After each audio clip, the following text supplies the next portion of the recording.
ಆ, ಈ cinema release ಮಾಡಬೇಕು ಅಂತ ನಾನು ಪ್ಲ್ಯಾನ್ ಮಾಡಿದ್ದು ಯಾವತ್ತು ಅಂದರೆ ಬ್ಯಾಂಗ್ಳೂರು ಏರ್ಪೋರ್ಟಲ್ಲಿ ನಾನು ಹೊರಗಡೆ ನಡ್ಕೊಂಡು ಬರ್ತಾ ಇದ್ದೆ. ಇಬ್ಬರು ಫ್ಯಾಮಿಲಿ, ಅವ್ರು ಏನಂತ ಗೊತ್ತಿಲ್ಲ, ಅವರಲ್ಲಿ ಏನೋ ಒಂದು ಪವರ್ ಇತ್ತು.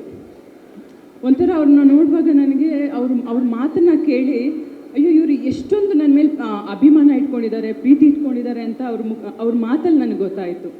ಅವ್ರು ಮೀಟ್ ಮಾಡಿ ಬಂದಾದಮೇಲೆ ಮನೆಯಲ್ಲಿ ನಾನು ಒಂದು ರಾತ್ರಿ ಎಲ್ಲ ಯೋಚನೆ ಮಾಡಿದ್ದೀನಿ. ಹೌದಲ್ವಾ, ನಾನೊಂದು ಒಳ್ಳೆ ಸಿನಿಮಾ ಮಾಡಿದ್ದೀನಿ, ನನಗೆ ಯಾಕೆ ಅದು ರಿಲೀಸ್ ಮಾಡೋಕ್ಕಾಗ್ತಾ ಇಲ್ಲ? ಯಾಕಂದರೆ ಈ ಭೈರಾದೇವಿ ರಿಲೀಸ್ ಮಾಡೋಕ್ಕೆ ಬಹಳ ಅಡೆತಡೆಗಳು ಬರ್ತಾ ಇತ್ತು. ಏನೇ ಮಾಡಿದ್ರು ರಿಲೀಸ್ ಮಾಡಬೇಕು ಅನ್ಕೋಬೇಕಂತ ಶೂಟಿಂಗ್ ಹೋಗುವಾಗಲ ಬಹಳಷ್ಟು ತೊಂದರೆಗಳನ್ನ ನಾವು ಫೇಸ್ ಮಾಡಿದ್ದೀವಿ. ಹಾಗೆ ರಿಲೀಸ್ ಮಾಡಬೇಕು ಅನ್ನೋ ಟೈಮಲ್ಲೂ ಕೂಡ ತುಂಬ ತೊಂದರೆಗಳು ಬರ್ತಾ ಇತ್ತು.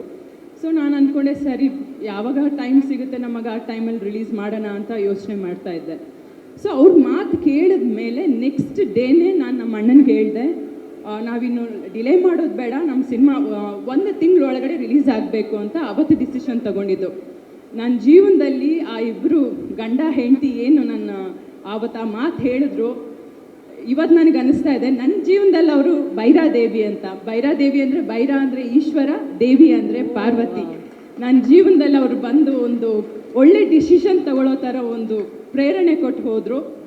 ನೀವೆಲ್ಲೇ ಇದ್ದರೂ ಸಂತೋಷವಾಗಿರಿ, ನಿಮಗೆ ಒಳ್ಳೆಯದಾಗಲಿ ಅಂತ ನಾನು ಆಶಿಸ್ತೀನಿ.